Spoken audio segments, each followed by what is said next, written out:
तो आज हमारे सामने जानकारी के बिल्कुल मतलब दो बिल्कुल उल्टे चेहरे हैं। हाँ बिल्कुल। एक तरफ तो एक किताब का गहरा रहस्य है जिसे सबसे छिपाया जा रहा है। और उसके बारे में सिर्फ अटकलें लगाई जा रही हैं। और दूसरी तरफ लाखों पन्नों का एक ऐसा सैलाब जो इतना ज्यादा है कि लगता है उसमें सच कहीं डूब ही गया है। हाँ, और ये दोनों मामले एक ही सिक्के के दो पहलू जैसे लगते हैं। बिल्कुल। आज हम यही समझने की कोशिश करेंगे कि जानकारी को रोकने और जानकारी को उगल देने में, मतलब इन दोनों ही सूरतों में सच तक पहुंचना इतना मुश्किल क्यों हो जाता है। एक में जानकारी की प्यास है, दूसरे में जानकारी की बाढ़। सही कहा। चलिए तो इसी गुत्थी को सुलझाते हैं। शुरुआत उस रहस्य से करते हैं जिसके बारे में हर कोई बात कर रहा है, लेकिन जिसे किसी ने पढ़ा नहीं है। जनरल MM नरवणे की आत्मकथा, द 4 स्टार्स ऑफ डेस्टिनी। सबसे पहले तो इस किताब के नाम में ही एक वजन है, 4 स्टार्स ऑफ डेस्टिनी, नियति के 4 सितारे। बिल्कुल, ये नाम सीधे सीधे सेना के सर्वोच्च पद यानी एक 4 सितारा जनरल बनने के सफर की ओर इशारा करता है। और लेखक हैं भारत के पूर्व थल सेना प्रमुख जनरल मनोज मुकुंद नरवणे। हाँ, तो जाहिर है कि ये उनके अनुभवों का लेखा जोखा होगी, उनके सेना में भर्ती होने से लेकर सेना के शिखर तक पहुंचने की कहानी। इसमें कोई शक नहीं कि उनके पास बताने के लिए बहुत कुछ होगा। लेकिन यहीं पर कहानी में सबसे बड़ा ट्विस्ट आता है। ये किताब तो अभी तक बाजार में आई ही नहीं है। हाँ, यही तो सबसे अजीब बात है। इसके प्रकाशक पेंगुइन रैंडम हाउस इंडिया ने तो आधिकारिक तौर पर कहा है कि इसकी कोई भी कॉपी, चाहे वो PDF हो या प्रिंट, मौजूद नहीं है। जो कुछ भी इंटरनेट पर घूम रहा है वो अनधिकृत है। और कॉपीराइट का उल्लंघन है। मतलब किताब बाजार में है ही नहीं, लेकिन संसद से लेके पुलिस स्टेशन तक हर जगह पहुंच चुकी है। आपने बिल्कुल सही नस पकड़ी है। यही इस मामले का सबसे दिलचस्प पहलू है। हम इसे श्रोडिंगर्स बुक कह सकते हैं। अच्छा। वजीर गिल्ट ऐसी किताब जो एक ही समय पर मौजूद भी है और नहीं भी। और जब तक असल किताब सामने नहीं आती, हर कोई अपनी कल्पना, अपने एजेंडे के हिसाब से उसके खाली पन्नों को भर सकता है। तो ये एक भौतिक वस्तु से ज्यादा एक विचार बन गई है। हाँ, एक विचार। और ये विचार राष्ट्रीय बहस का केंद्र कैसे बना, इसका सबसे बड़ा कारण तो संसद में हुआ हंगामा था, है ना? हाँ, वही इसका टर्निंग पॉइंट था। जब विपक्षी नेता राहुल गांधी ने लोकसभा में कथित तौर पर इस किताब के कुछ पन्ने लहराए और उसका हवाला देते हुए सरकार पर सवाल उठाए। बस उसी वक्त अचानक से ये किताब देश की सबसे बड़ी राजनीतिक बहस का हिस्सा बन गई। एक किताब जो शायद कुछ महीनों बाद शांति से रिलीज होती, वो रातों रात एक राजनीतिक हथियार में तब्दील हो गई। और फिर मामला सिर्फ राजनीतिक नहीं रहा, कानूनी भी हो गया। दिल्ली पुलिस की FIR वाली बात ने तो इसे और भी गंभीर बना दिया। बिल्कुल, और यहीं पर ये मामला सिर्फ एक किताब से बढ़कर एक नज़ीर बन जाता है। ये दिखाता है कि कैसे राष्ट्रीय सुरक्षा से जुड़ी संवेदनशील जानकारी पर सरकार और सेना का नियंत्रण कितना सख्त होता है। मतलब जैसे ही किसी पूर्व प्रमुख की तरफ से कुछ कहने की कोशिश होती है, पूरा सिस्टम हरकत में आ जाता है, राजनीतिक भी और कानूनी भी। सोशल मीडिया पर एक प्री प्रिंट कॉपी लीक होने की खबर पर FIR दर्ज होना, ये साफ संकेत देता है कि इस जानकारी को कितनी गंभीरता से लिया जा रहा है। तो इसमें ऐसा क्या हो सकता है जिसे लेकर इतनी चिंता है? मीडिया रिपोर्ट्स के आधार पर क्या अनुमान लगाए जा रहे हैं? देखिए, जनरल नरवणे का कार्यकाल बहुत उथल-पुथल भरा था।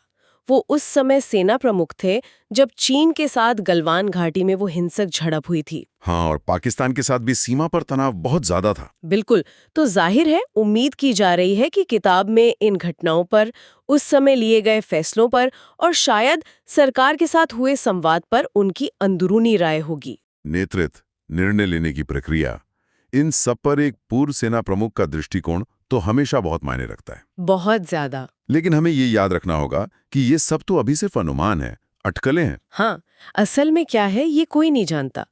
ये सच में कमाल है कि कैसे बिना वजूद के भी कोई चीज इतनी शक्तिशाली हो सकती है। सही कहा। यहाँ किताब का कंटेंट महत्वपूर्ण नहीं रहा, बल्कि कंटेंट की संभावना ही सबसे बड़ी कहानी बन गई है।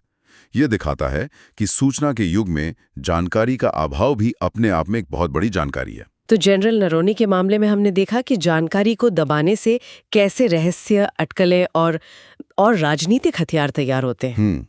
लेकिन क्या होता है जब इसका ठीक उल्टा हो? जब जानकारी को दबाया नहीं, बल्कि उसका एक ऐसा सैलाब ला दिया जाए कि सच और झूठ में फर्क करना ही नामुमकिन हो जाए। हाँ, और यहीं पर हम आते हैं एप्स्टीन फाइल्स पर, जहां समस्या जानकारी की कमी नहीं बल्कि उसकी बाढ़ है। एक ऐसी डिजिटल सुनामी जिसने दुनिया के सबसे शक्तिशाली लोगों की नींव हिला दी है। शुरू करने से पहले ये साफ कर दें कि एप्स्टीन फाइल्स कोई एक फाइल या एक रिपोर्ट नहीं है। हाँ, ये एक बहुत आम गलतफहमी है। ये नाम सुनते ही लगता है जैसे कोई एक सीक्रेट फोल्डर होगा। जबकि असल में ये लाखों पन्नों का एक विशाल और बिखरा हुआ संग्रह है। इसे एक महासागर समझिए जिसमें हर तरह की चीजें तैर रही हैं। क्या क्या है इसमें?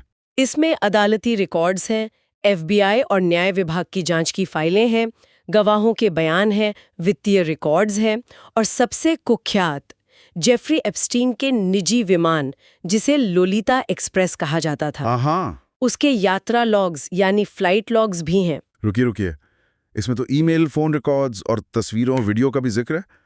आंकड़े तो दिमाग घुमा देने वाले हैं। 1,80,000 से ज्यादा तस्वीरें और 2000 से ज्यादा वीडियो। अविश्वसनीय है। हाँ, और इन आंकड़ों के पैमाने को समझना बहुत जरूरी है। इसे ऐसे सोचिए कि अगर आप हर तस्वीर को सिर्फ 10 सेकंड के लिए भी देखें तो आपको सब कुछ देखने में 20 दिन से ज्यादा लग जाएंगे, बिना सोए बिना रुके। हाँ, ये किसी एक इंसान या एक छोटी टीम के बस की बात ही नहीं है कि वो इस पूरे डेटा को प्रोसेस कर पाए। ये तो वाकई एक महासागर है। हाँ, लेकिन ये सब आया कहाँ से? इसके पीछे की कहानी क्या है? कौन था ये जेफरी एप्स्टीन? जेफरी एप्स्टीन एक अमेरिकी अरबपति फाइनेंसर था जिसके ताल्लुकात दुनिया के सबसे अमीर और ताकतवर लोगों से थे। लेकिन उस पर नाबालिग लड़कियों के यौन शोषण और सेक्स ट्रैफिकिंग के बेहद गंभीर आरोप लगे। बिल्कुल, और उसकी एक मुख्य साथी घिस्लन मैक्सवेल को इन अपराधों में मदद करने के लिए दोषी ठहराया जा चुका है और वो जेल में है। और एप्स्टीन पर जब मुकदमा शुरू होने वाला था उससे ठीक पहले 2019 में वो न्यूयॉर्क की एक जेल में मृत पाया गया। और उसकी मौत के बाद इन फाइलों का क्या हुआ? ये सब जनता के सामने कैसे आया? कई सालों तक ये सारी जानकारी गोपनीय रही, लेकिन जनता और मीडिया का भारी दबाव था कि सच सामने आना चाहिए। इसी दबाव के चलते 2025 में अमेरिकी कांग्रेस ने एप्स्टीन फाइल्स ट्रांसपेरेंसी एक्ट नाम का एक कानून पास किया। अच्छा, एक कानून बनाया गया? हाँ, इस कानून ने अमेरिकी न्याय विभाग को आदेश दिया कि वो इस मामले से जुड़ी सभी गैर संवेदनशील फाइलों को सार्वजनिक करे और फिर दिसंबर 2025 और जनवरी 2026 में हजारों दस्तावेज, तस्वीरें और वीडियो ऑनलाइन जारी कर दिए गए। और इंटरनेट पे जैसे एक धमाका हो गया होगा, है ना? धमाके से भी बढ़कर ये एक डिजिटल सुनामी थी। हर न्यूज़ चैनल, हर ब्लॉगर, हर सोशल मीडिया इन्फ्लुएंसर इन फाइलों में से कुछ ना कुछ निकालकर अपनी कहानी बना रहा था। और यहीं से सबसे बड़ी चुनौती शुरू हुई। हाँ, क्योंकि इन फाइलों में दुनिया के कुछ सबसे बड़े और शक्तिशाली लोगों के नाम थे। राजनीति से डोनाल्ड ट्रंप और बिल क्लिंटन, राजघराने से प्रिंस एंड्रयू, और बिजनेस की दुनिया से एलन मस्क, बिल गेट्स और सर्गेई ब्रिन जैसे नाम। बिल्कुल, बिल क्लिंटन और डोनाल्ड ट्रंप दोनों। ये तो किसी भी न्यूज़ साइकिल के लिए बहुत बड़ी बात है। लेकिन यहीं पर सबसे बड़ा सवाल उठता है, क्या इन फाइलों में किसी का नाम होने का मतलब है कि वो दोषी है? और ये इस पूरे मामले का सबसे जरूरी और सबसे खतरनाक पहलू है।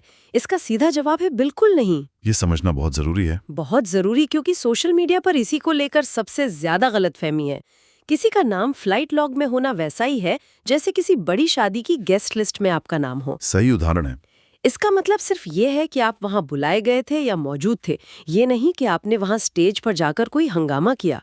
सबूत के लिए इससे कहीं ज्यादा कुछ चाहिए होता है। मतलब किसी का नाम किसी ईमेल में हो सकता है या किसी के फोन कॉन्टैक्ट लिस्ट में हो सकता है जिसका अपराध से कोई लेना देना न हो। बिल्कुल, यहाँ तक कि कुछ दस्तावेजों में भारत से जुड़े कुछ जिक्र होने की बात भी है, लेकिन उसे सीधे किसी अपराध से जोड़ना बहुत बड़ी गलती होगी। अच्छा। और इन फाइलों को समझने में दो और बड़ी बाधाएं हैं। पहली है रिडैक्शंस, मतलब जो हिस्से काले कर दिए गए हैं। हाँ, पीड़ितों की पहचान और अन्य संवेदनशील कानूनी जानकारी को बचाने के लिए दस्तावेजों के बड़े बड़े हिस्सों को स्याही से काला कर दिया गया है।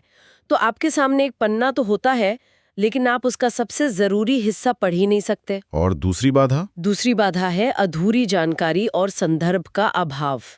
अभी भी सारी फाइलें जारी नहीं हुई हैं। कई फाइलों से नाम हटाए गए हैं। तो आप जो देख रहे हैं वो पूरी तस्वीर नहीं है, बल्कि उसके कुछ टुकड़े हैं। बिना पूरे संदर्भ के उन टुकड़ों से कोई भी अपनी मनचाही कहानी बना सकता है। और ये मामला पारदर्शिता और न्याय के बीच के नाजुक संतुलन पर एक बहुत बड़ा सवाल खड़ा करता है। तो आज हमने जानकारी की दो बिल्कुल अलग-अलग दुनियाओं को देखा। एक तरफ जनरल नरवणे की किताब का रहस्य, जो मौजूद न होकर भी हलचल मचा रही है, और दूसरी तरफ एप्स्टीन फाइल्स का जानकारी का भंडार, जो इतना विशाल और जटिल है कि उसमें से सच निकालना भूसे के ढेर में सुई खोजने जैसा है। और इन दोनों कहानियों से एक बात तो साफ है। हाँ, कि जानकारी हो या ना हो, दोनों ही अपने आप में बड़े हथियार हैं। एक मामले में जानकारी को रोककर रहस्य और अटकलों का बाजार गर्म किया गया, और दूसरे मामले में जानकारी की बाढ़ लाकर सच को उसी में डुबो दिया गया। ताकि हर कोई अपने मतलब का सच निकाल सके। और ये हमें एक विचार के साथ छोड़ जाता है जिस पे सोचा जा सकता है। जब हम पारदर्शिता या ट्रांसपेरेंसी की मांग करते हैं तो उसका असली मतलब क्या होता है? क्या इसका मतलब हर जानकारी को, हर कच्चे डेटा को जस का तस जनता के सामने फेंक देना है, जैसा कि एप्स्टीन फाइल्स में हुआ, यहाँ संदर्भ के बिना बड़े-बड़े नाम सामने आ गए और एक ऑनलाइन ट्रायल शुरू हो गया? जिसमें अफवाहें ही सबूत बन गईं? या फिर पारदर्शिता का मतलब उस जानकारी को सही संदर्भ, पुष्टि और विश्लेषण के साथ पेश करना है, जैसा कि जनरल नरवणे की किताब के मामले में शायद होता अगर वो ठीक से प्रकाशित होती। सूचना के इस युग में जानकारी तक पहुंच और उसे समझने की जिम्मेदारी के बीच की रेखा आखिर कहाँ खींची जानी चाहिए?